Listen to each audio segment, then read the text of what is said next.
Vamos iniciar aqui mais uma manhã de trabalhos e de debates do terceiro Encontro Internacional de Direitos Culturais, recebendo aqui o professor Paulo Miguel, vice-reitor da Universidade Federal da Bahia, para discutir direito, política e economia no âmbito das grandes festas populares do Brasil.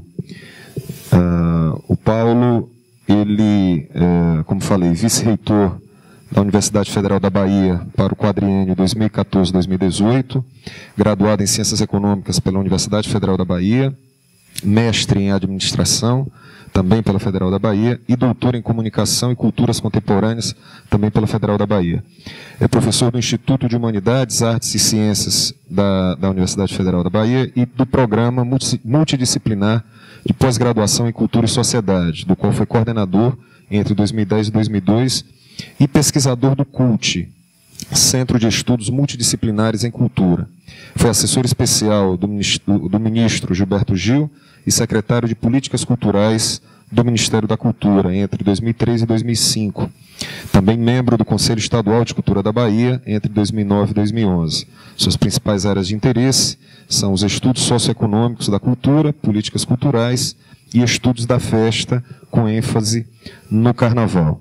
Como debatedores, nós teremos a jornalista Nilde Ferreira, assessora de Políticas Culturais da Secretaria de Cultura de Fortaleza e presidente da Associação dos Amigos da Arte de Guaramiranga, a Água.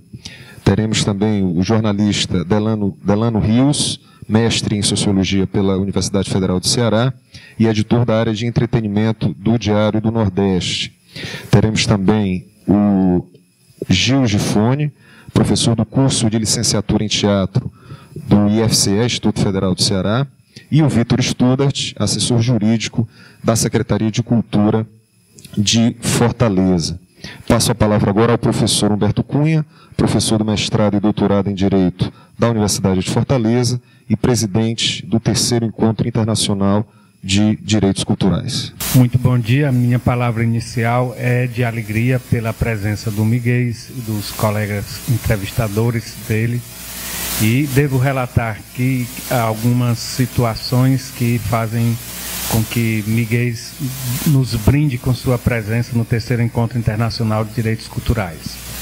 Nós dois somos colegas da rede de pesquisadores em direitos culturais e temos certas cumplicidades acadêmicas, uma das quais vou relatar em virtude da qual muito provavelmente a gente combinou a presença dele aqui, e foi exatamente nesse ano de 2014, Miguel concedeu uma entrevista sobre o carnaval, salvo engano, no Correio da Bahia, uma entrevista longa, grande, discutindo jurídica, política e socialmente o carnaval da Bahia, aquele carnaval imenso que todos conhecem de alguma forma, se não presencialmente, pela televisão.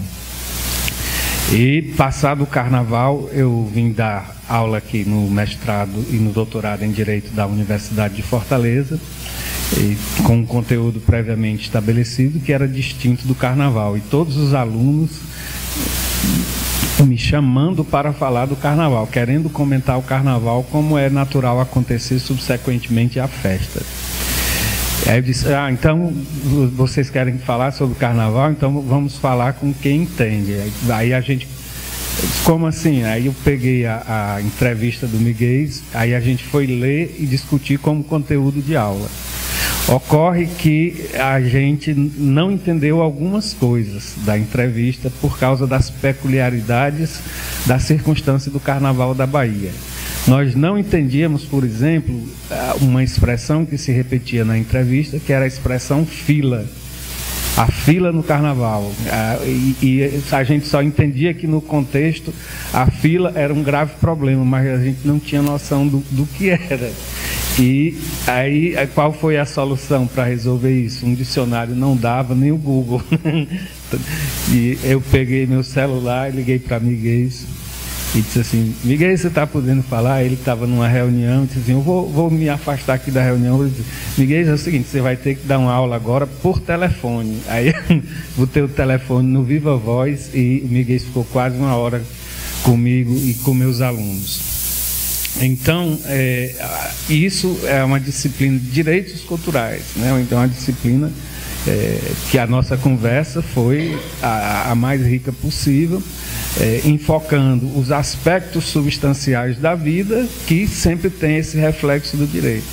E eu já tinha muito tempo vontade de que Miguel tivesse um contato com o nosso grupo de estudos e pesquisas em direitos culturais, e aproveitei essa oportunidade, esse fato pitoresco e esse bom aproveitamento das tecnologias contemporâneas para convidar o Miguel para esse momento que nós acreditamos ser um momento inovador e típico de quem é avançado em termos de pedagogia e de ideias, como é o Miguel, né?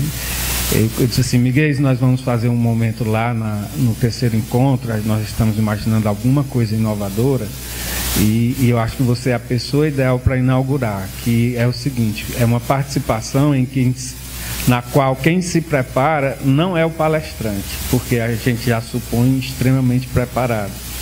Quem se prepara são os outros participantes. Então, a ideia é que a gente batizou de entrevista coletiva, o mais real possível, tanto que temos a presença de ilustres jornalistas convidados. E essa entrevista, se o Miguel não tiver nenhuma oposição, vai ser reproduzida na rede mundial de computadores, porque pretendemos fazer uma segunda edição desse terceiro encontro internacional de direitos culturais por meios virtuais. Então, eu gostaria de fazer essa introdução dizendo da alegria da Universidade de Fortaleza, do programa de pós-graduação em Direito Constitucional e especificamente do grupo de estudos e pesquisas em direitos culturais, com a presença do Miguel. Bom dia a todos, meus colegas de trabalho aqui. Um bom dia muito especial ao meu companheiro, amigo, colega de pesquisa, o professor Humberto. Eu queria dizer da minha alegria, uma alegria tem pelo menos 3 pontos. Está voltando a Fortaleza, uma cidade que eu costumo frequentar por conta dos trabalhos na área de políticas culturais, na área de formação em cultura. É uma cidade que eu gosto muito. De estar num encontro que tem uma característica interessante, que é romper com, digamos assim, os marcos mais tradicionais das discussões dentro da ciência jurídica, porque os direitos culturais não são exatamente, digamos, a joia da coroa ou uma das joias da coroa dos estudos jurídicos. Então, o trabalho que o professor Humberto coordena a partir daqui da Universidade de Fortaleza é um trabalho de grande importância, né? Especialmente porque, como eu disse, são poucas as escolas que têm se dedicado a esse tema, tem tido a capacidade de compreender direitos culturais como uma dimensão fundamental, seminal dos direitos humanos. E a terceira alegria, evidentemente, para poder falar de carnaval exatamente num ambiente de discussão e de reflexão no campo da produção de conhecimento, que, do meu ponto de vista, é a segunda vez. A primeira foi por telefone, uma aula inventada por Humberto, que foi uma delícia conversar com os alunos dele. E agora, nesse terceiro encontro internacional de direitos culturais. Então, são 3 razões de forte alegria que me estimulam muito a poder compartilhar com vocês algumas ideias e, enfim, discutir algumas coisas. Talvez valesse a pena dizer um pouco de onde eu falo em relação à questão da festa. Eu tenho uma relação com a festa que se perde no tempo, no sentido de que desde muito menino eu sempre gostei de carnaval, mas nunca imaginei na minha vida que um dia isso ia virar objeto de pesquisa, de interesse, de reflexão. Isso se deu a partir de um determinado momento por um conjunto de coincidências, de convergências que aconteceram em minha vida, mas hoje eu terminei elegendo o carnaval como efetivamente um objeto de interesse. E tenho procurado dar curso a esse interesse na tentativa de compreender aquilo que me parece um problema que precisa ser enfrentado no plano das políticas culturais, que é a questão das transformações que alcançaram as grandes festas públicas brasileiras, não só o carnaval. Se a gente olhar aqui para o Nordeste, onde você tem uma dimensão festiva da maior importância para a vida cultural brasileira, que é o ciclo junino, né? Essas festas juninas também experimentaram uma inflexão marcada pelos processos de espetacularização, de empresarialização, de mediatização, não é? Foram festas que desenvolveram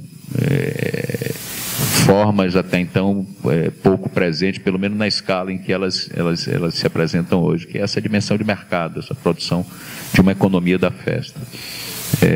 Então isso tem me despertado a atenção, tem me estimulado a tentar compreender essa questão, tentando fugir primeiro de uma certa perspectiva marcada pela nostalgia, que eu acho que não nos ajuda, não nos resolve o problema.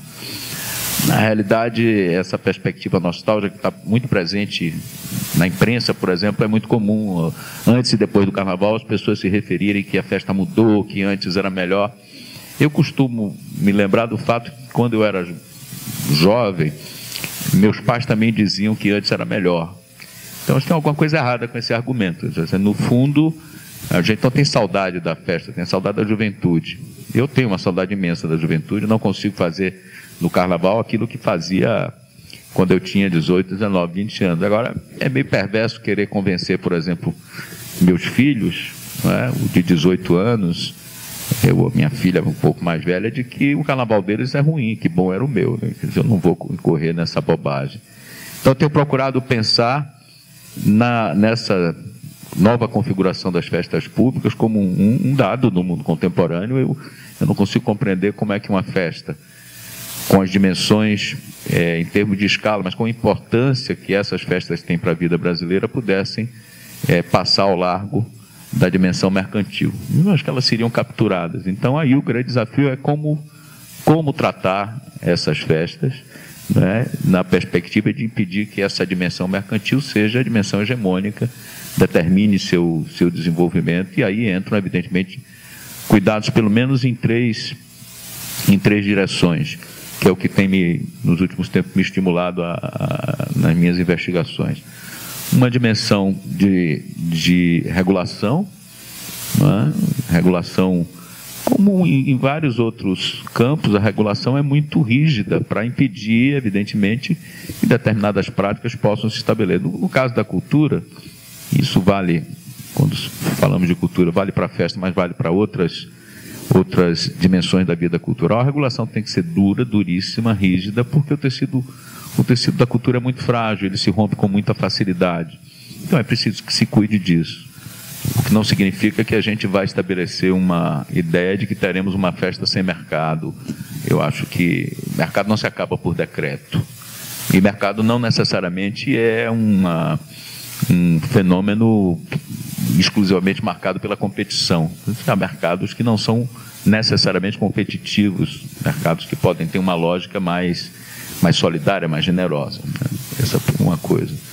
Outra dimensão que me parece que é extremamente importante é a questão da governança dessas festas. São festas, em alguns casos, que acontecem no ambiente urbano, de grandes cidades, e que desafiam, evidentemente, o poder público e a própria sociedade na direção da necessária, incontornável governança, que tem que se estabelecer em bases democráticas, transparentes, etc., para acomodar interesses que são os mais diversos, né?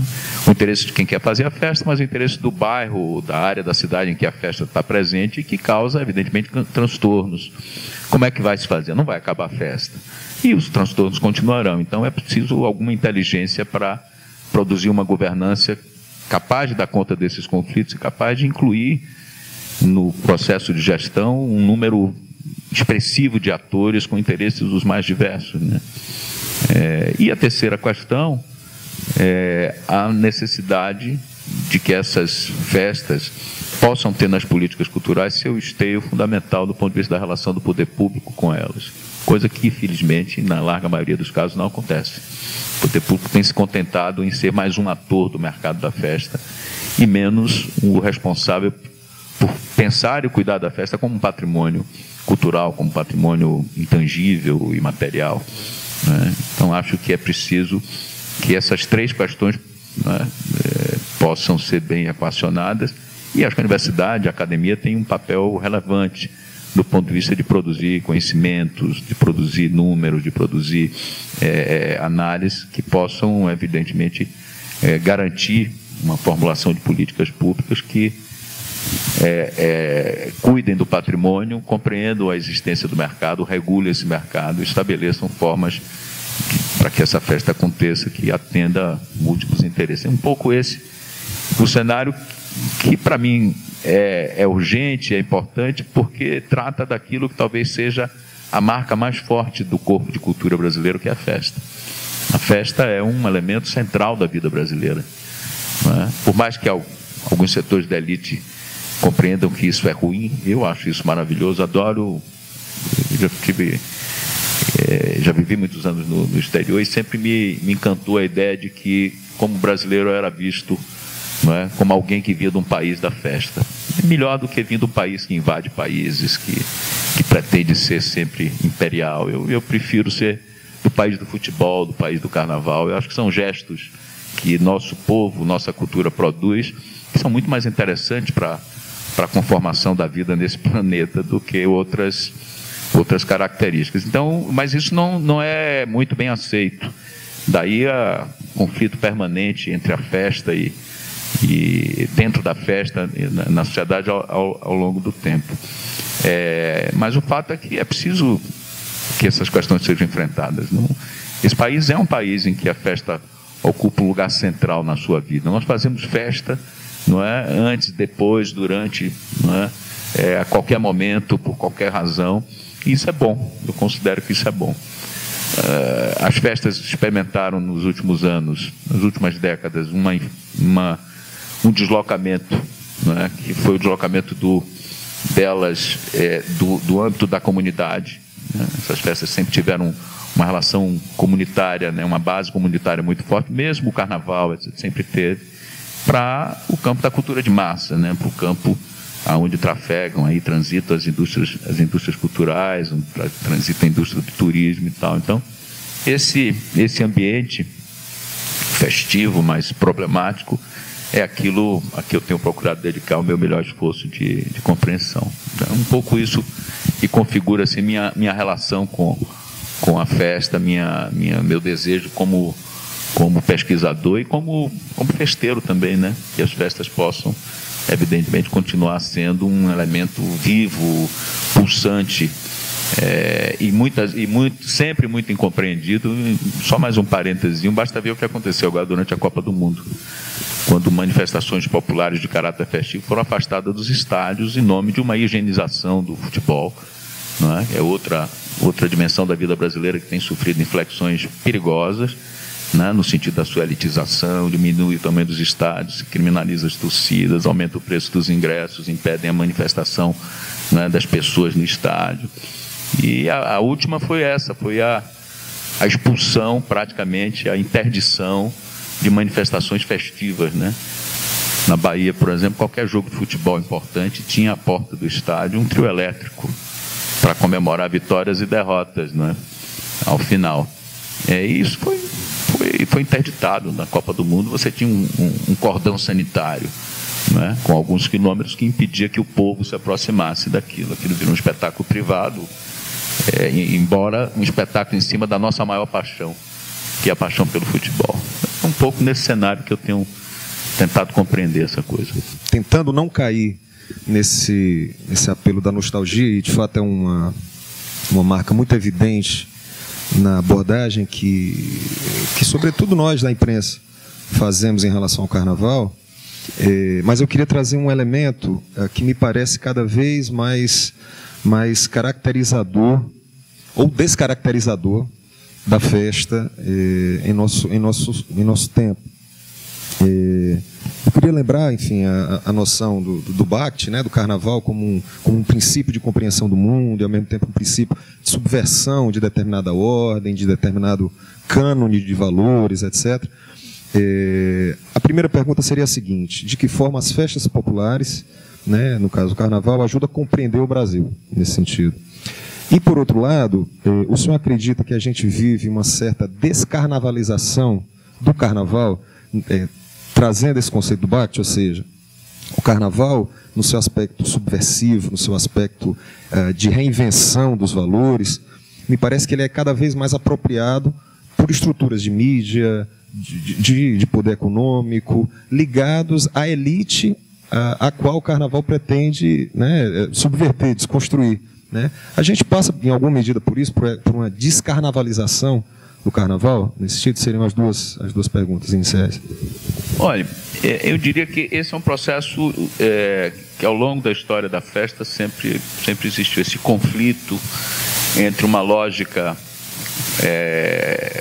carnavalizada, né, aquela que a gente vai aprender de forma magnífica no texto do Bakhtin, né, os carnavais da Idade Média, da subversão, da inversão, e o desejo civilizatório das elites em relação à festa. Né? Historicamente, a festa que tem uma importância fundamental para a nossa cultura, como eu tinha falado há pouco, ela experimentou esse conflito. Primeiro no intrudo, que é o que antecede, né, o carnaval propriamente dito. O carnaval é uma invenção, o carnaval moderno é uma invenção francesa, na segunda metade do século XIX, e é bom lembrar que a França é, nesse momento, segunda metade do século XIX, o grande paradigma, né, civilizatório para o mundo, e um país, isso eu estou apresentando pelo primeiro momento talvez de grande embate, né? Um país que se pretendia moderno, civilizado, não podia conviver com uma festa como o intrudo, com características de barbarismo, de combates, etc, etc. Durante todo o período do intrudo, durante todo o período colonial, o intrudo foi objeto de repressão, não é? Foi objeto de interdições, não é? Mas no século XIX esse conflito se estabelece e a tentativa de varrer completamente, não é, do momento carnavalesco essas manifestações, e se estabelece ali uma lógica de carnaval, né, volto a dizer, importada de Nice, aonde vão comparecer aqui os desfiles, não é, organizados, onde a elite vai assistir, bota as suas cadeiras para assistir a passagem dos cortejos, etc. Isso vai, a ideia de europeização dos festejos vai na direção dessa higienização, dessa perspectiva civilizatória, né? Então esse conflito ele sempre existiu. Você vai pegar, por exemplo, durante as primeiras décadas do século, em 1905, por exemplo, na Bahia, tinha um decreto que proibia tocar tambor no carnaval. Quem fosse pego tocando tambor era preso e pagaria a multa. Mas, claro, quem é que tocava tambor? Negros, né? Descendentes de escravos, eram setores populares. As suas manifestações estavam proibidas de circular na avenida onde desfilavam os clubes carnavalescos à la Nice, não é? Então, esse conflito sempre teve extremamente presente, não é? É óbvio que numa situação como a que a gente vive hoje, algum nível de interdição há de existir para que essa festa aconteça. Mas aí você vai acontecer, conversávamos ali fora há pouco, né? A existência no Rio de Janeiro, você tem as ligas oficiais e tem a desliga, né? Uma tentativa de ir para a festa digamos assim, em linha de conflito com a regulação que o poder público estabelece para a ocupação do espaço público. Eu acho que isso faz parte da vida carnavalesca, não é? O carnaval é um momento extraordinário, não é? Onde você, em muitos casos, produz inversão. Nem sempre a inversão é o fato. Eu diria que, por exemplo, na Bahia, menos do que a inversão é a dramatização da miséria que você vai ter, por exemplo, na presença dos blocos afros. Eles vão denunciar a situação de exclusão, etc. Nem sempre é aquele momento de inversão onde o pobre se veste de rico, de rei, de príncipe. O carnaval comporta essas lógicas que são distintas, mas eu acho que ele é permanentemente uma arena de conflitos. Não há como chegarmos a uma solução desse conflito. Essa riqueza de conflitos é algo que a gente vai encontrar, seja nos carnavais da Idade Média, não é? Seja durante todo o período colonial com o intrudo, seja nesse momento de mudança radical do modelo de festa do final do século, das últimas décadas do século XIX, e seja ao longo de todo o século XX. E agora, onde esse conflito entre a dimensão carnavalizada da festa e a dimensão mercantil, por exemplo, a presença de equipamentos no carnaval que atendem apenas a um desejo da elite de se separar do ambiente onde o povo está presente. Essa intenção sempre, antes era a proibição de desfile, agora é o camarote, onde eu assisto de cima. Antes do camarote, na minha juventude, eram os clubes sociais. Não é? Acho que o camarote é até uma vitória da festa popular, porque o camarote ele tem que olhar para a rua. O clube social não, o clube social tinha muro, você entrava, brincava ali, a cidade deixava de existir. Não é? Mas eu acho que o desafio, a sabedoria está em enfrentar esse conflito, regular em favor da dimensão simbólica, sabendo que há coisas que são complicadas de serem feitas. Uma cidade de Salvador tem 3 milhões de habitantes e há números que são mentirosos. Tem 2 milhões de pessoas na rua, não é verdade isso, não há como. É uma questão de fazer uma pequena conta para ver que não cabem os 2 milhões. Mas você tem momentos de pico, alguma coisa como 800 mil pessoas na rua. É evidente que alguma regulação tem que haver, né? Algumas proibições têm que acontecer no uso do espaço urbano, senão aquilo pode se tornar um caos, acontecer um grande problema. Mas eu diria que é da lógica do carnaval o conflito, lá atrás, na Idade Média, ao longo da história e hoje.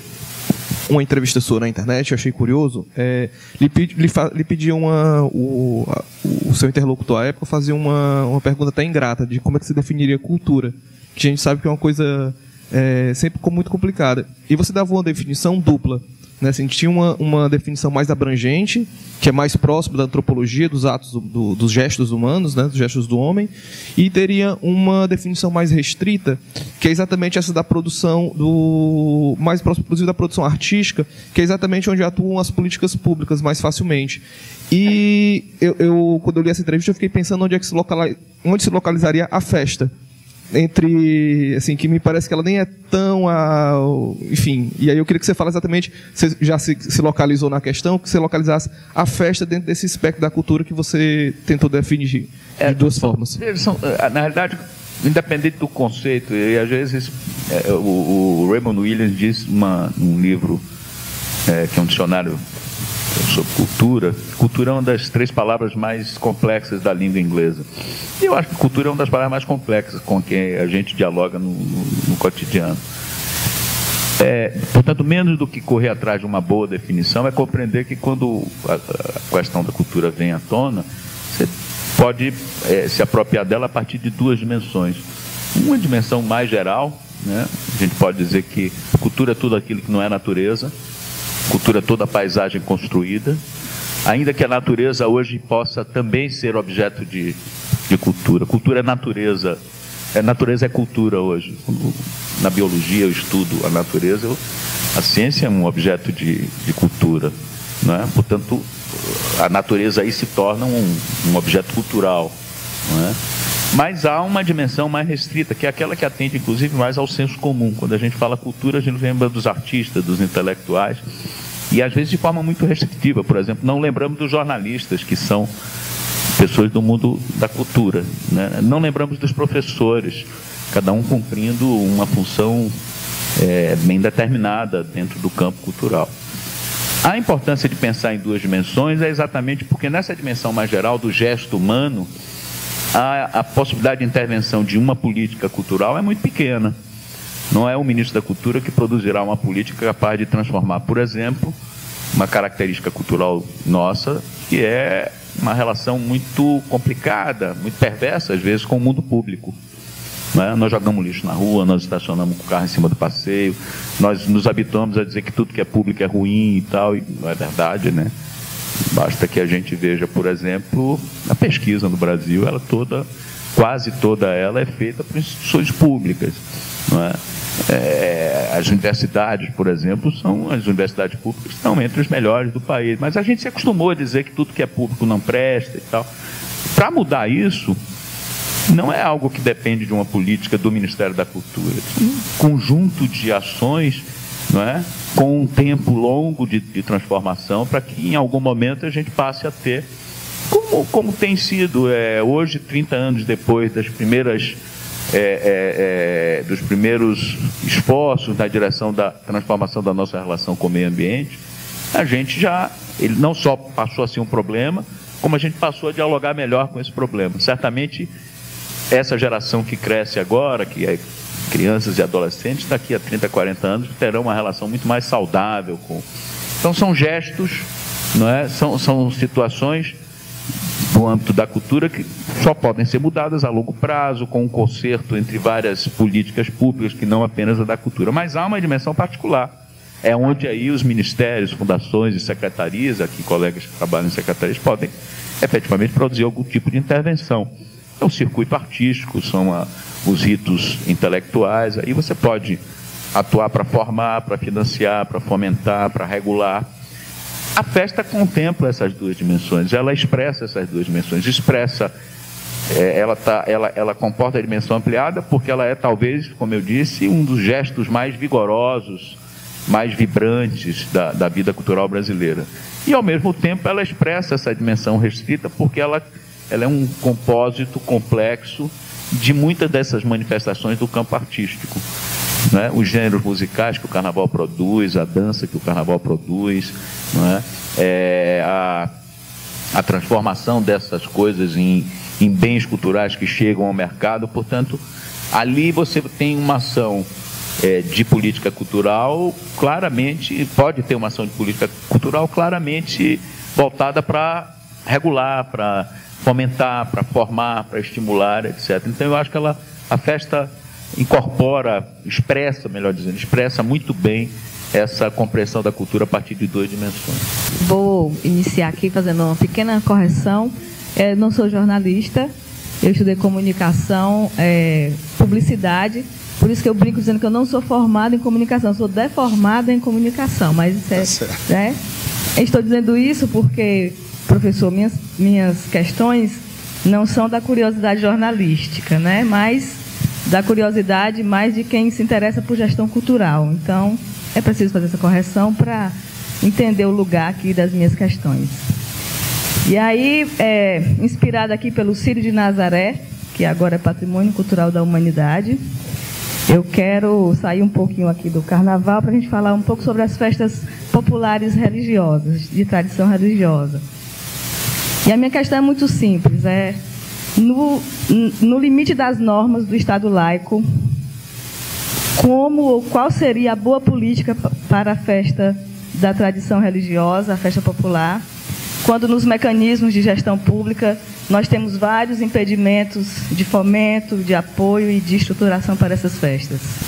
Olha, independente de ser de inspiração religiosa ou de ser uma festa de inspiração exclusivamente profana, as festas configuram, evidentemente, um rico acervo de patrimônio material e, como tal, tem que ser enfrentados. É evidente que as políticas públicas que possam estar dedicadas a festas com uma dimensão, uma matriz religiosa forte, definidora, como é o caso do Círio de Nazaré,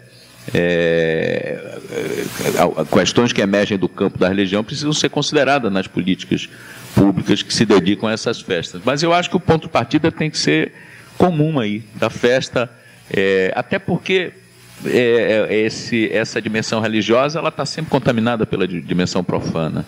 Eu conheço um pouco do Círio de Nazaré, estudos sobre o carnaval devoto, né, dessa festa do Pará. Mas se eu pegar um ambiente de festas religiosas na Bahia, essa relação entre o sagrado e o profano, os limites são muito tênues, né? São borrados com uma rapidez imensa. Você tem um ciclo de festas na Bahia, hoje ele foi bastante reduzido, mas que começava em dezembro, dia 4, 6 de dezembro, com a festa de Santa Bárbara ou a festa de Iansã. A festa de Santa Bárbara, mas vão todos vestidos de vermelho, que é a cor de Iansã. Não é? Então, só aí você já tem um sagrado, não é? Que ajoelha em dois altares, a dimensão católica e a dimensão do candomblé. Mas tem a dimensão profana, não é? Que por vezes, mesmo aquilo que pode parecer mais profano, é também religioso, é um momento em que é servido um prato típico da culinária baiana, mas que não é da culinária baiana, é da comida de santo, que é o caruru. Então essas coisas estão muito muito interligada. Você vai à festa do Bonfim, que é uma das grandes festas públicas nossas, que continua com um vigor intenso, onde o conflito também está estabelecido entre o sagrado e o profano, entre a tradição e a inovação, e que ela precisa ser cuidada como patrimônio, não é? Precisa ser cuidada, e evidentemente que os cuidados nesse caso ainda são maiores, porque envolve uma dimensão religiosa. O próprio carnaval, o carnaval é uma festa do calendário cristão. Em mim, há tanto que sou estranho alguns poucos anos atrás, quando eu vi que havia um projeto de lei no Congresso Nacional para fixar a data do carnaval. Seria mais interessante para o turismo, etc, etc. Eu brinquei que na época não me preocuparia nem em responder ao nobre deputado, porque o bispo certamente faria isso. Em meu lugar, a Igreja Católica cuidaria de que o carnaval continuaria sendo uma festa móvel, porque ela tem uma relação direta com a quaresma, né? A terça-feira de carnaval é o último dia antes de se iniciar o processo de quaresma, quer dizer, o período da quaresma, que se encerra com a ressurreição de Cristo, né? Então, alguém que vai mudar isso vai alterar um dado basilar de todo o ambiente católico, todo o calendário cristão e tal. Então, essa dimensão religiosa e profana é difícil, às vezes, a gente separar. É evidente que em algumas festas menores, essa marca religiosa pode estar ainda mais, digamos assim, ser mais hegemônica, etc. Mas ainda assim, uma pequena comunidade, uma pequena cidade do interior, a festa do padroeiro, tem a missa, tem a igreja, tem a procissão, mas tem a quermesse, tem o baile, tem a birita, tem o bêbado, tem tanto o devoto quanto o bêbado vão celebrar aquela festa. Então vamos estar sempre ali tendo que ter esse cuidado. Eu fiquei curioso em entender o que seria a fila, que a gente comentou. Então, na verdade, é a primeira questão. Eu ainda não fui no Carnaval de Salvador, então queria entender o que seria a fila. Mas tem um outro ponto que me interessa particularmente, que é um dado das políticas culturais, que é a questão do recurso com as festas, que é algo que os grupos culturais normalmente discutem, porque você tem um calendário cultural de festividades. E, ao mesmo tempo, a gente sabe também que a festividade não é só... O Carnaval, por exemplo, de Salvador não acontece só naquele momento, né? Os grupos vivem Sim. O ano todo. Mas, além disso, também algumas políticas culturais mascaram, através das festas, a ideia de uma política de continuidade. Então, queria, mais ou menos assim, uma provocação de pensamento, como é que seria gestar esse lugar do evento e de uma vida cultural contínua, como é que você vê essas questões também vinculadas à política e ao recurso atrelado a isso? É evidente que essas grandes festas públicas, eu vou me ater aqui fundamentalmente ao Carnaval e ao ciclo junino, elas experimentam um limite, um equilíbrio instável entre a sua dimensão de cultura, a sua dimensão de entretenimento puro e simples, né? Com o deslocamento dela do âmbito da comunidade para o âmbito da cultura de massa, a presença das indústrias culturais, a chegada do turismo, evidentemente que a dimensão de entretenimento se impôs, né, como uma característica de todas elas.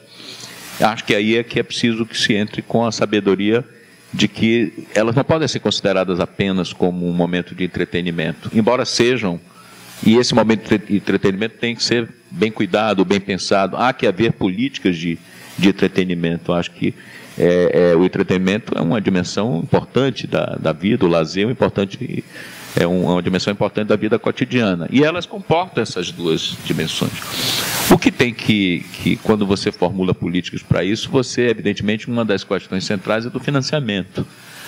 Parte dessas manifestações já são financiadas pelo próprio jogo de mercado. Mas o grande financiamento ainda é público, né? Na Bahia, por exemplo, o Carnaval consome recursos da ordem de aproximadamente 60 milhões. Não é? Por quê? Segurança pública, saúde, controle de tráfego, iluminação, limpeza urbana, que são questões que, se não estiverem bem resolvidas, não permitem que a festa aconteça naquela escala. Eu digo, inclusive, é fácil constatar isso. A cidade funciona melhor no Carnaval. Toda a frota de transporte está na rua. A limpeza pública do espaço da festa faz com que às 8, 9 horas da manhã aquilo que no dia até as 3, 4 da manhã era um ambiente completamente sujo, porque óbvio, você não vai procurar uma cesta de lixo para jogar a latinha de cerveja atrás do trio elétrico, vai jogar no chão, não é? Mas em 2 horas a limpeza pública faz um trabalho que chega ao requinte de lavar com shampoo o asfalto. A iluminação é a melhor possível, até para atender, com algum prejuízo às vezes para determinadas coisas, de desfiles e tal, mas para atender a mídia, por exemplo. Então você tem uma iluminação que as pessoas parecem que estão à luz do sol.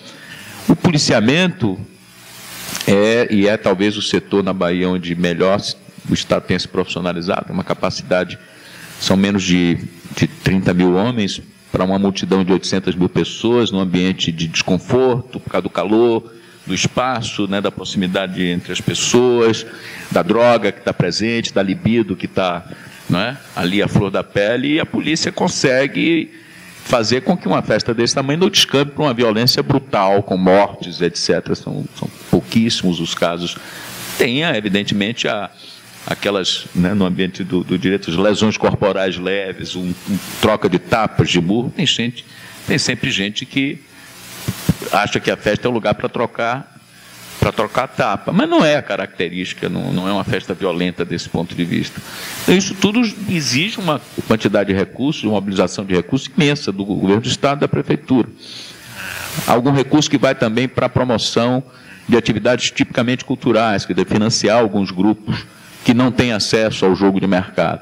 E há uma outra parte do financiamento que vem efetivamente desse jogo do mercado, com os patrocínios, etc, etc. Né? Mas o grosso desse dinheiro vem do Estado, para poder garantir que a festa aconteça. Né? Acho que falta uma compreensão, porque como falta essa dimensão de política cultural, falta uma compreensão de financiamento que alcance de forma mais generosa manifestações que são claramente do campo simbólico-cultural, que não tem uma relação com o mercado, uma relação direta com o mercado, embora participem do jogo do mercado, como é o caso dos afoxés na Bahia, dos maracatus em Recife, não é? Eu costumo brincar que aqui estou falando no ambiente das letras jurídicas, você pode fazer um ótimo contrato, mas eu duvido que haja um jurista capaz de colocar como uma das pessoas que vai assinar ali um orixá. E eu brinco isso dizendo, pelo simples fato que você pode assinar um contrato de patrocínio para um afoxé, com a Brahma, mas quem decide se o afoxé vai à rua não é a Brahma, não é? É o dono do terreiro, é o orixá. Ele disse, esse ano não sai, não tem contrato, não tem. E aí como é que faz? Ou seja, instituições desse tipo que têm uma presença claramente, claro, eles querem patrocínio, eles querem estar na mídia, é natural, acho que é um direito óbvio deles, mas o Estado tem que ter essa capacidade de compreender para garantir recursos para que essas manifestações continuem tendo lugar na festa. Né? Então, essa equação do financiamento está diretamente relacionada com a maneira como o Estado, não é? Como as secretarias, as fundações e tal, percebem a festa. A famosa fila, que foi uma das questões que os alunos de Humberto me colocaram por conta dela a expressão aparecer várias vezes na entrevista. Bom, a história é a seguinte, você sempre teve um cortejo, no Carnaval da Bahia sempre houve um cortejo, com características assemelhadas ao cortejo das escolas de samba, não é? Mas até os anos 60, 70, você tinha nesses desfiles concursos públicos. Né? A melhor escola de samba, teve escola de samba na Bahia, escolas importantes até, o melhor cordão, a melhor bateria, etc. Havia isso. Então, ou seja, havia um cortejo. Quando o mercado começa a emergir como um elemento forte da festa, e ao mesmo tempo que a festa cresce, não é? Aumenta a sua escala, produziram uma organização da ordem desse desfile, quem sai primeiro, quem sai em segundo lugar, etc. O que acontece é que a relação que se estabeleceu entre a festa, o mercado e a mídia, não é? Produz interesses em relação ao lugar na fila. A fila é essa ordem de desfile, a fila do desfile. produziu uma disputa por lugar na fila, porque é uma ordem de interesse que tem a ver com os horários da mídia. Então, o lugar privilegiado da fila é aquele lugar que permite que o bloco e a organização carnavalesca passe à frente das câmeras de televisão, por exemplo, na hora do Fantástico do domingo. Você vai ir direto para todo o Brasil. Né? Então, isso tem um preço, não é? O mesmo preço que a gente sabe, o anunciante sabe que uma coisa é você pagar um espaço na televisão 11 horas da noite, outra coisa é pagar na hora do Jornal Nacional. Quem é que assina, quem é que é assinante, melhor dizendo, quem é que paga a publicidade no horário das 8? É o Bradesco. Tem bala na agulha para poder pagar 3 segundos, 4, 5 segundos, não é? Para anunciar a abertura do Jornal Nacional, da novela, das 9 horas. A mesma coisa, aquilo tem um valor, não é, de mercado. Então, se estabelece uma disputa à volta disso, e aí entra um problema de regulação. Por que tem que ser o mercado e a mídia que determinam essa ordem de desfile? Por que não é um critério de diversidade, por exemplo? Não é? Então, a situação chegou a tal ponto que nos últimos anos houve intervenção do Ministério Público, porque havia um mercado de lugares. Você vendia o lugar na fila. O bloco deixava de desfilar, não é? Eu comprava aquele bloco para ter direito a desfilar naquele horário. Então é preciso quebrar essa é a espinha, é um dos elementos que configura a espinha dorsal desse negócio mal regulado, não é? Que se a senhora que impede a vida carnavalizada, que depõe contra a dimensão simbólica. A fila é eu diria que é talvez o filé mignon. Agora já divide essa condição de filé mignon com os camarotes, mas é um dos filé, um dos momentos assim preciosos do mercado. Então eu tenho que aí produzir uma regulação que atenda ao carnaval, certo? E que desconsidere completamente a dimensão mercantil. Aí é um problema dele. Não pode ser um problema da festa. Então a fila é a ordem do desfile. Eu me sinto bastante contemplado com várias colocações que foram feitas aqui. Essa dúvida quanto aos limites da regulamentação do carnaval, o limite do Estado, da atuação do Estado, da intervenção junto às indústrias culturais, a indústria do turismo, né? E eu fiquei com uma dúvida em relação em como preservar o patrimônio cultural, como fomentar o patrimônio cultural, em razão das suas particularidades. A cultura, geralmente, sobretudo daqueles que estão situados no interior, são pessoas bastante humildes que não têm o conhecimento, não têm acesso aos formalismos que a lei, que as políticas de fomento exigem.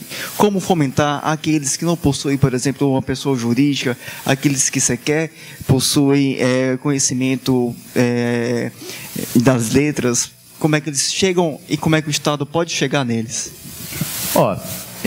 Veja, não é um fato, digamos, que cause qualquer tipo de inconveniente se um jornal publicar, e antes disso um parênteses, quando eu falei que a imprensa tem uma perspectiva nostálgica, não são os jornalistas, são os intelectuais que escrevem, os jornalistas exercitam muito mais a sua curiosidade em relação a isso, mas os intelectuais que escrevem artigos assinados durante o carnaval, pouco antes, pouco depois, é que tem mais essa perspectiva nostálgica. Só esse reparo.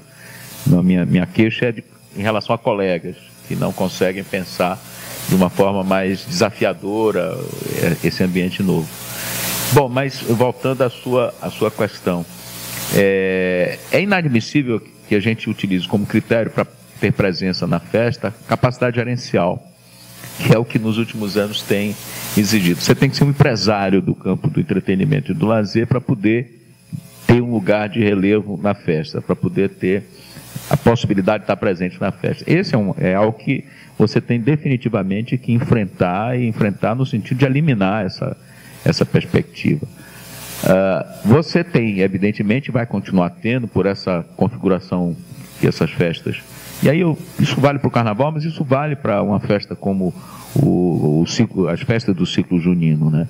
Você tem que compreender que algumas dessas instituições vão se manter pela lógica de mercado, não é? E que outras dependerão da intervenção do Estado, do financiamento público. Aí eu dizia no início, não causaria nenhum constrangimento, nenhuma estranheza se o jornal publicasse que o Estado está financiando a orquestra sinfônica ou uma biblioteca pública, que aliás é obviamente função do Estado, mas causa uma estranheza quando o Estado diz que vai financiar um afoxé ou um maracatu, não é? Bom, eu não tenho dúvida que certamente uma das razões da estranheza é porque maracatus e afoxé são claramente expressões da cultura popular, enquanto que a orquestra é uma expressão da cultura erudita. Então aí, não é, as belas artes, as artes eruditas, não é nada demais que se direcione recurso público. Mas para um afoxé é um absurdo, não é? Claro, isso está na lógica, não é, dessa perspectiva elitista e autoritária, não é, que durante muito tempo marcou o conjunto das políticas culturais, não é? Inclusive as de patrimônio, não é? Até muito, por exemplo, todo o momento inicial da questão do patrimônio no Brasil era uma atenção especial a que patrimônio? As igrejas barrocas, as instalações como fortes, ou seja, o patrimônio de quem venceu, de quem ganhou as guerras, não é? E o patrimônio imaterial, por exemplo, não é, largamente composto por expressões do mundo da cultura popular, nunca foi objeto de preocupação. Isso é recente do Brasil, a legislação data do ano 2000, não é? Então eu acho que você tem que compreender que há instituições que, assim como uma biblioteca, assim como uma academia de letras, que são organizações de mérito, né? E, portanto, recebem verbas, uma afoxé é uma organização que tem mérito cultural e que precisa ser sustentada, que não pode ser deixada simplesmente ao sabor do jogo de mercado, inclusive porque ela não tem competência instalada para disputar esse jogo e nem deve ter essa competência, a busca dessa competência como um elemento que a preocupe. Ela tem outras obrigações, a contribuição dela é de outra natureza, né? O afoxé, o maracatu, os trios elétricos independentes, não é? Alguns têm muita dificuldade de comparecerem à rua, porque apesar de amealharem aqui e ali patrocínios privados, o custo para botar um trio elétrico na rua é muito alto. Então você precisa de dinheiro. Então eu acho que aí é exatamente a compreensão do papel do Estado como financiador de atividades culturais, não é? Da mesma maneira que é preciso compreender que o Estado não pode alocar recursos para instituições que têm o mercado como o ambiente propício para que esses recursos possam chegar até elas, né? Então isso compõe o desafio, né? E é difícil, viu? É difícil. O ativismo judicial, para não virar uma palestra, né? No campo dos direitos culturais, ele tem uma característica que eu chamo de ativismo judicial às avessas. Se no campo da saúde, no campo da assistência social, os juízes obrigam que o Estado faça algumas coisas, né, às vezes até em dimensão não individual, mas numa dimensão coletiva, no campo dos direitos culturais, geralmente as decisões são para proibir manifestações, ou seja, para, por exemplo, dizer que o poder público não pode fazer festas populares, né? Porque teriam outras prioridades. Eu gostaria de escutar a sua análise a respeito desse chamado ativismo judicial às avessas, por favor. Acho que para o bem e para o mal a gente tem assistido nos últimos anos, mais para o bem do que para o mal, um processo intenso e acelerado de judicialização da vida brasileira. Essa dimensão jurídica tem interferido, e às vezes de forma muito pouco interessante. Eu vejo dentro da universidade, por exemplo, quando, por vezes, eu, como coordenador de pós-graduação, vivia as voltas com uma decisão de uma juíza de não só matricular um aluno que havia sido reprovado numa banca de seleção para ingressar no curso de doutorado, uma banca de seleção formada por 2 professores, cujo resultado foi homologado pela comissão de seleção, que eram mais 5 professores, e cujo resultado final foi aprovado por um colegiado de curso que tinha 7 professores. Ela não só considerou que, porque não foi gravada a sessão de debate do projeto, isso configurava uma restrição ao candidato, e por isso ele merecia ser matriculado. Mas pior do que isso, ela quase que nos obrigava a completar todas as vagas que tinham sido oferecidas pelo programa. Então, tem 15 vagas para doutorado, vocês têm que botar 15 pessoas para dentro. A gente desconhecer fortemente como é que se dá o processo de seleção de alunos numa pós-graduação. Não é para preencher vagas, é para atender a critérios que estão para além do número de vagas. Portanto, da mesma maneira que em relação à educação, em outros campos, às vezes há um desconhecimento do terreno, né? Que aí o ativismo termina sendo pernicioso. No campo da cultura, eu acho que é muito grande isso. Por exemplo, você tem visto, você falou de que há, por exemplo, compreender que o Estado não tem que investir em festas populares. Ou compreender que o Estado deve, ou pior, produzir interdições nessas festas, como, por exemplo, a proibição da presença de jegue na lavagem do Bonfim, né? A título de que estaria protegendo os animais, etc, etc. Quando você tem, evidentemente, eu acho que você tem que ter cuidado, quer dizer, alguns cuidados precisam ser tomados, né, para que o animal possa estar presente na festa, mas impedir isso, há discursos que beiram a tentativa de pensar o animal na perspectiva da condição humana, às vezes, né? Você acha que o jegue vai ter crise de identidade se participar da festa, quando você lê o argumento que o digníssimo membro do Ministério Público na Bahia produziu, a peça que ele diz que os animais são quase homens, etc, etc, uma incompreensão. E aí produz uma intervenção que descaracteriza a festa, quando você tinha que regular, olha, vai ter um jegue, então de tantos em tantos quilômetros tem que ter um lugar para o jegue beber água, não pode ter instrumento junto do jegue, enfim, você pode, né? Agora, impedir isso, quer dizer, uma intervenção absolutamente indevida. No caso explicitamente colocado por você, acho que a incompreensão é ainda maior. É a incapacidade de compreender o lugar da festa na vida nacional, na cultura brasileira, né? Então isso lá na Bahia termina sendo, em relação às festas populares, em relação ao carnaval, vez por outra nós temos esse ativismo às avessas, que ao invés de fazer com que o Estado avance na garantia de direitos, na prestação de serviço, restringe, proíbe a prestação de serviço e não reconhece aquela dimensão da vida em sociedade, que no caso da festa é volto a dizer, uma dimensão estruturante da vida brasileira. Eu acho que isso é uma coisa que, certamente, o aprofundamento das discussões na área dos direitos culturais, mais do que isso, o alargamento do número de instituições que se dediquem a isso, a presença da OAB, não é? Com uma área que cuide especificamente da cultura, certamente pode ajudar a iluminar um pouco mais, não é? As decisões que vêm do Ministério Público e às vezes dos tribunais mesmo, com essas proibições e essas interdições que não produzem nenhum efeito positivo, ao contrário.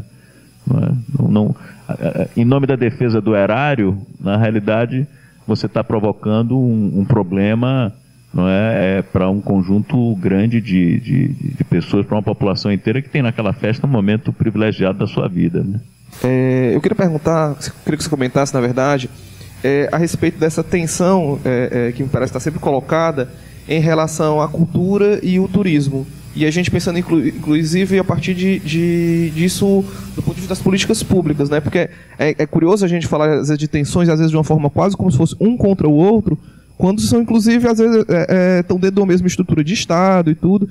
E se na Bahia houve algum tipo de trânsito de uma dimensão para outra. Porque, assim, eu lembro que, pelo menos em Fortaleza, que é uma cidade que, enfim, por muito tempo não tem um carnaval que tem uma mídia contra outros, que atraiam tantos turistas, a atuação das secretarias de cultura são muito mais importantes, e por alguns momentos talvez até exclusivas, né, em relação à atuação das secretarias de turismo, né? Assim, é um evento da cultura aqui em Fortaleza, enquanto a gente vê outros campos que é basicamente do turismo. Não, no caso da Bahia é inversamente a situação de Fortaleza. Quer dizer, o turismo tem uma presença. Por exemplo, você pega o Conselho do Carnaval, é um conselho que mais se assemelha a uma Câmara Corporativa, onde estão representados os interesses de mercado da festa.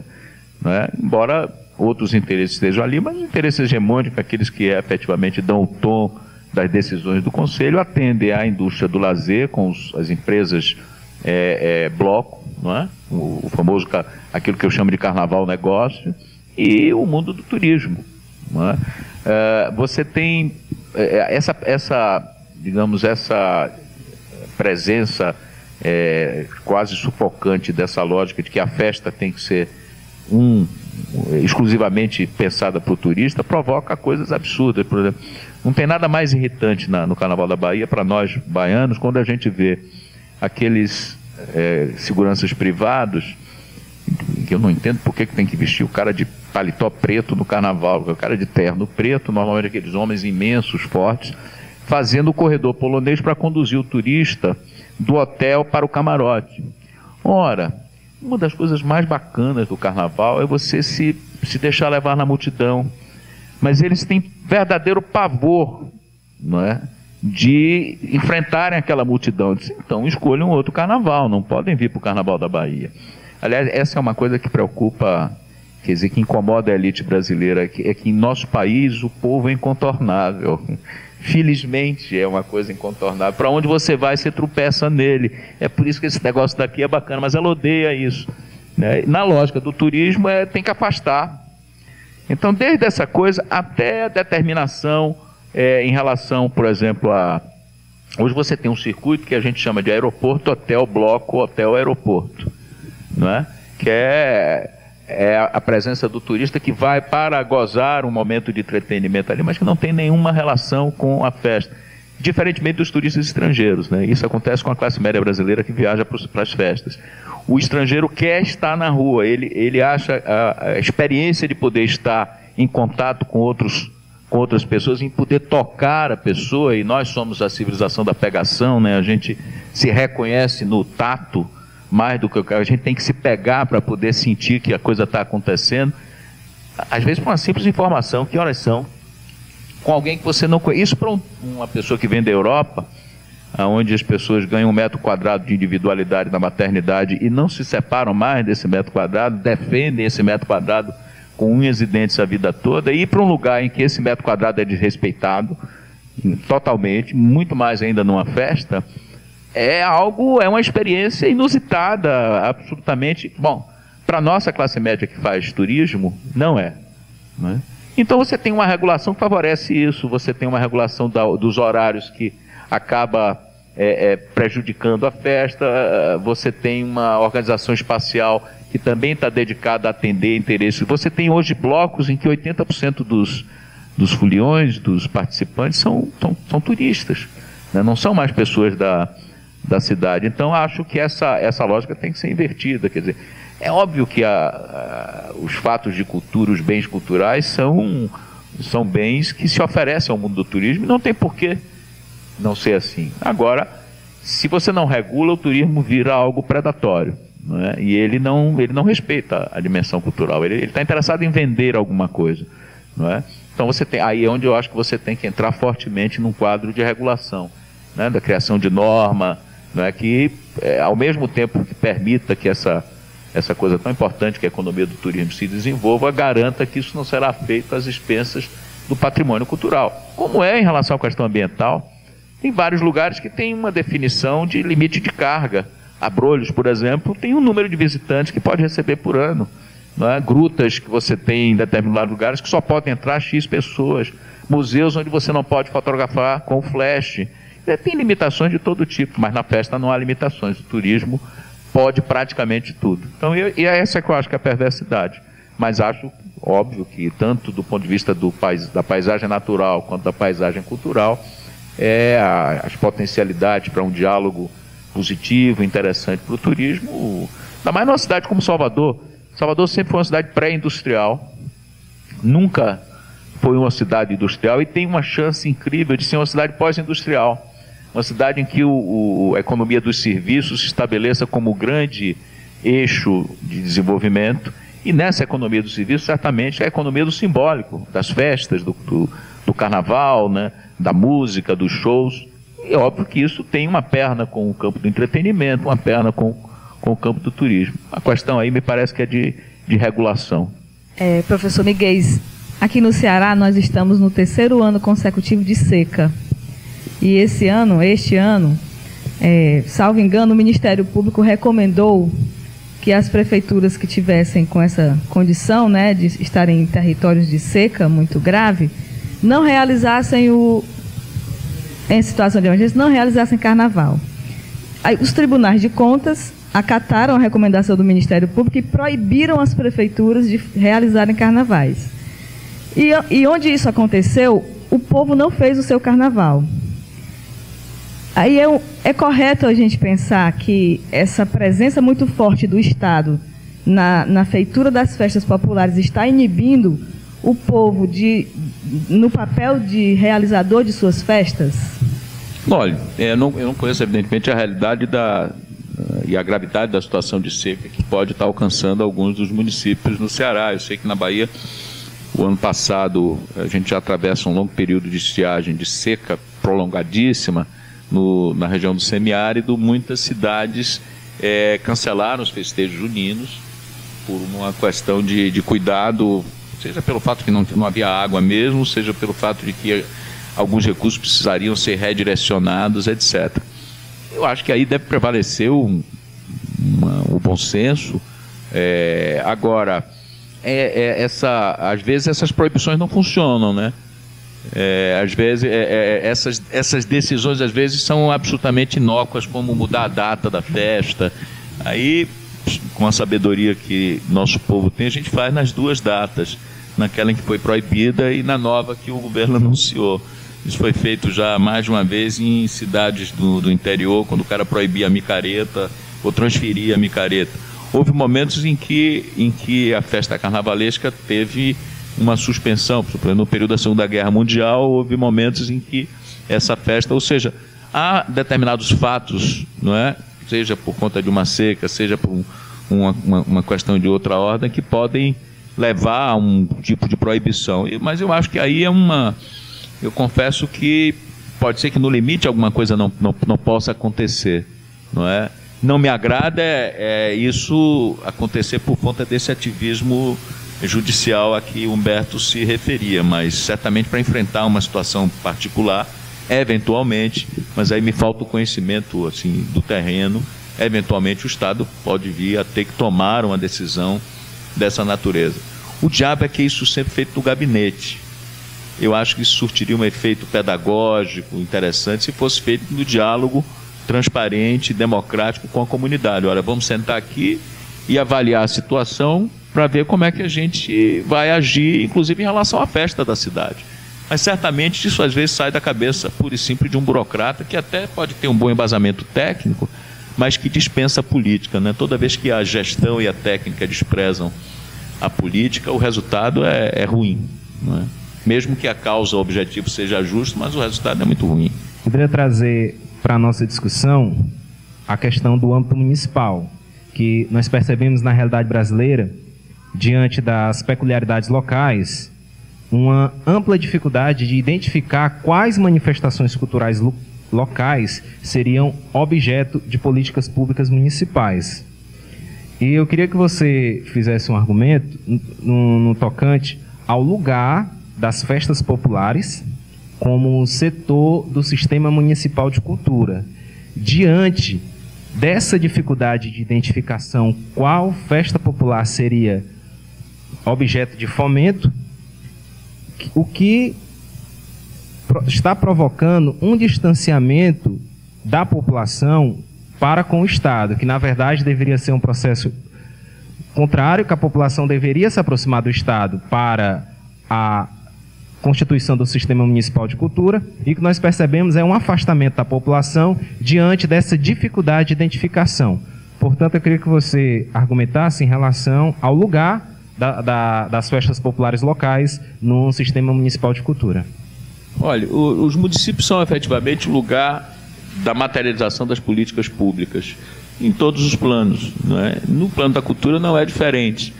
Você pode ter uma definição de política cultural no plano federal, pelo Ministério da Cultura. Eu tive o privilégio de trabalhar com Gil e ser secretário nacional de políticas culturais. Você percebia claramente que as grandes definições, ou elas têm uma possibilidade real de se materializarem no plano do município, do lugar, ou elas não passarão de boas enunciações sobre determinadas questões. Então, eu acho que o município é o locus privilegiado em que as coisas efetivamente acontecem. O lugar, eu acho que isso vai depender, aí eu volto a dizer, depende muito da forma, conseguir encontrar o bom lugar ou compreender quais festas, vai depender sempre da forma como essas políticas são processadas, são organizadas. Se são políticas efetivamente públicas, no sentido de que resultam, não é, de um diálogo, de uma discussão com a comunidade, certamente ela terá a melhor posição, a melhor compreensão para identificar o que é festa dela e o que é que não é festa dela. O que é que pode fazer como uma festa e o que é que não pode fazer como uma festa. Toda vez que você artificializa, é um problema. Toda vez que você desconsidera algo que é real, também é um problema. Por exemplo, algumas das festas do longo ciclo de festas de verão que a gente tinha na Bahia, que começam no início de dezembro e iam até o Carnaval, muitas dessas festas desapareceram, foram desaparecendo com o tempo. Eu, esse ano, por exemplo, tive a oportunidade de ser convidado pela prefeitura, por um setor da prefeitura que estava interessado em revitalizar festas e tal. Eu disse, olha, a gente tem que ter alguns cuidados aqui, porque algumas festas desapareceram porque a vida mudou. Por exemplo, esse ciclo de festa correspondia a uma cidade que, por exemplo, na minha juventude, tinha bem menos de que 1 milhão de habitantes. Hoje a cidade tem 3 milhões de habitantes. A minha juventude tinha na rua um espaço de celebração e de convívio que se perdeu, não é? Hoje, cada vez mais, a lógica é dos espaços fechados, é o condomínio, é o shopping, etc. As formas de celebração, as formas de produzir festa, etc., de convívio, também se alteraram radicalmente. Eu não posso querer agora que a juventude hoje faça do mesmo jeito que na minha época de jovem fazíamos. Então é preciso considerar isso. Por exemplo, há festas que desapareceram porque as comunidades que davam sustentação a essas festas desapareceram. Lugares que eram lugares de residência se transformaram em zonas em que você não tem ninguém morando. Não vai ter, essa festa não vai mais acontecer, porque ela deixou de ter base social. Como é que a gente enfrenta isso? Eu acho que a gente enfrenta exatamente tendo a compreensão de que política pública não é algo que pode ser feito em gabinete. Aí, para isso, as conferências de cultura têm um lugar privilegiado para a definição do que apoiar e como apoiar. Os planos municipais de cultura são importantes, os conselhos são importantes, ou seja, todo esse espaço institucionalizado de organização do campo da cultura configuram um momento privilegiado para que o poder público possa produzir políticas efetivamente que correspondam aos interesses daquela comunidade, seja para dizer essa festa sim, precisamos disso, etc., e essa festa não. Você pega, por exemplo, do diálogo com a comunidade, que você vai saber que tipo de apoio aquela comunidade precisa para realizar a festa. Porque, de outra maneira, você acha que a festa é importante, chega lá, monta um palco, que não tem nada a ver com a festa, não tem nada a ver com a comunidade. Então, aquilo que poderia ser um aporte de recursos, uma presença do Estado, se transforma num problema. Mas eu acho que esse é geado para a gente encontrar no município, no pequeno município, mas nos grandes municípios, a compreensão do que é o seu patrimônio, como deve ser protegido, como deve ser estimulada a relação da comunidade com esse patrimônio. Eu acho que depende muito desse embate. Professor, eu fiquei com 2 questionamentos. Assim, há bem pouco tempo participei da elaboração do Plano de Cultura para a Infância, e um dos lugares de muita discussão era justamente as festas, que normalmente assim, são lugares, inclusive, de exclusão da criança, né? Nós temos aqui no Ceará mesmo, as crianças são proibidas de ir a vários momentos das festas, né? Assim, eu queria ver um pouco da sua leitura sobre isso.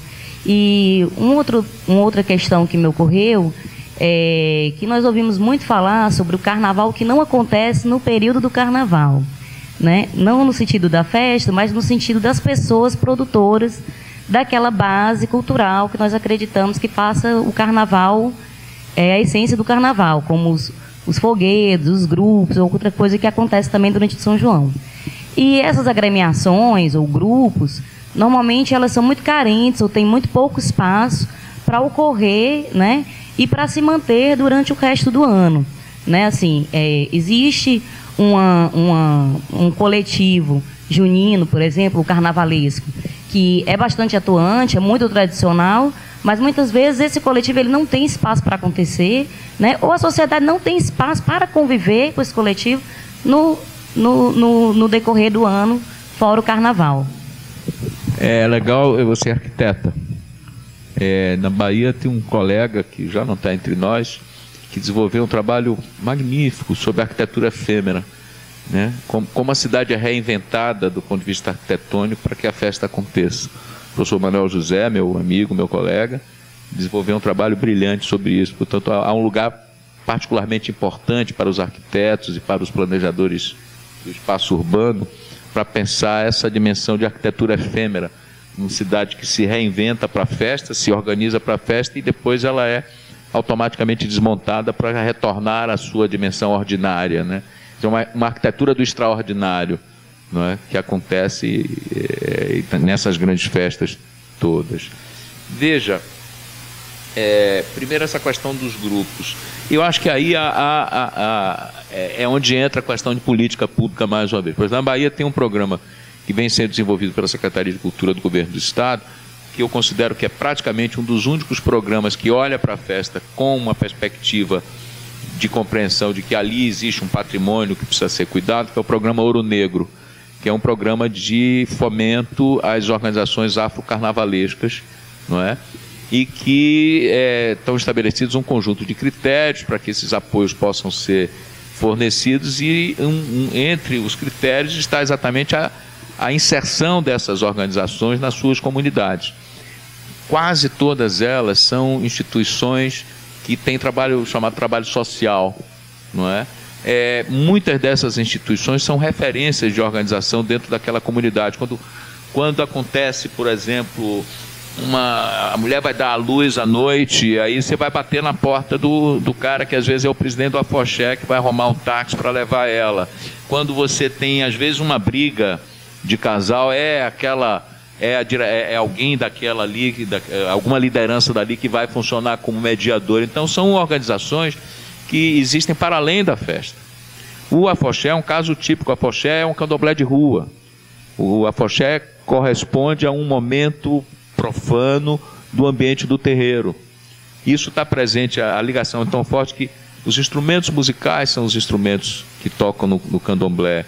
Os cânticos são cânticos do candomblé, só que são cânticos leves, não são cânticos para chamar um orixá, mas são cânticos do candomblé, são cânticos, não é, do ambiente da ritualística dos terreiros. E essas instituições existem para além da festa, como eu disse. Então, as políticas têm que compreender esse tipo de coisa. Enquanto que há outras organizações que existem para a festa, exclusivamente para a festa. Não é? Os grandes blocos de empresa, por exemplo, eles são organizações sanfona, com um grau de flexibilidade organizacional extremamente interessante. São bons objetos de estudo para quem trabalha na área dos estudos organizacionais. São organizações que em algum momento do ano compõem tem um quadro de 10, 15 pessoas. À medida que a festa vai se aproximando, esse número de pessoas cresce e chega durante o período propriamente dito do carnaval, tem 2, 3 mil pessoas trabalhando. Depois ela encolhe de novo. Então, mas é um outro tipo de organização, não é? Completamente diferente dessas organizações do mundo afro-carnavalesco. Nesse mundo também há diferentes organizações. Uma organização como o Olodum, por exemplo, que é internacionalmente conhecida, ou Ileaê, não é? Ou o próprio Filhos de Gandhi. Então, e muitas delas, volto a dizer, o Ilê, o Olodum, tem uma inscrição no tecido social da cidade com atividades culturais que ultrapassam o campo da festa. E, evidentemente, são instituições sempre com uma dificuldade muito grande de obter apoio. Mas você fez 2 perguntas, eu fixei na segunda, sobre a infância. Eu tive a oportunidade de ficar 3 meses na Universidade de Tulane, uma colega de Tulane aqui presente no no Congresso, ganhei uma bolsa de pesquisa para estudar os carnavais latino-americanos e caribenhos. E me chamou fortemente a atenção o fato de que em Trinidad e Tobago você tem nas escolas uma disciplina ligada ao carnaval, que é, no fundo, uma ação de educação patrimonial, né, no sentido do patrimônio cultural. Ensinar a criança desde cedo que a festa é uma dimensão importante da vida, não é? E vejam que as crianças passam por festas o tempo inteiro, na escola, na igreja, na comunidade, mas às vezes não tem essa compreensão. Então, uma formação aí é importante. Por outro lado, a festa é propriamente dita, certamente há espaços que serão interditados à criança. Mas há a possibilidade de você criar espaços para a criança viver a festa. No Carnaval da Bahia tem um ou outro lugar onde são realizados bailes infantis, onde os meninos com os pais, por exemplo, o circuito Batatinha tem muita criança, que é um circuito onde não passa o trio elétrico, o carnaval é menos adensado do ponto de vista da presença de público, então tem muita criança. Eu acho que a presença da criança na festa é importante porque ela gosta de celebrar. O menino, a infância é uma festa, o infante é aquele que não fala, não é? A palavra de infância vem daí, o que não tem fala. Mas não tem fala, mas não significa que não faça festa. Ele pode não saber falar, mas ele sabe fazer a festa. E é um espaço, portanto, de celebração, mas de educação, né? Do convívio com outras pessoas, né? Do convívio com a diferença. Uma festa como o Carnaval é uma festa em que a diferença se expressa fortemente. Então, a criança desde cedo poder ver essa diferença se manifestando, seja nas manifestações de inversão, por exemplo, homens vestidos de mulheres, mulheres vestidas de homem, seja na presença das comunidades, da comunidade gay, por exemplo, que no Carnaval tem um espaço de celebração maior, de presença pública maior. É bacana que a criança tenha contato com isso, né? Acho que deve haver políticas para alcançar a dimensão festiva, para fazer com que as crianças alcancem e possam experimentar essa dimensão festiva. Afastar a criança da festa, eu acho que é um equívoco. E não produzir espaços para elas estarem presentes é um equívoco tão grande quanto. Bom, a gente vai encerrando então esse debate com o professor Paulo Miguez. Creio que foi um momento aí muito, muito rico dessa jornada aí do Encontro Internacional de Direitos Culturais. Agradecer ao Delano Rios, editor da área de entretenimento do Diário Nordeste. Agradecer a Nilde Ferreira, assessora de políticas culturais da Secretaria de Cultura de Fortaleza. Agradecer ao Vitor Studart, assessor jurídico da Secult-For. Agradecer também ao Gil Gifone, do curso de licenciatura em teatro do IFCE. E é isso.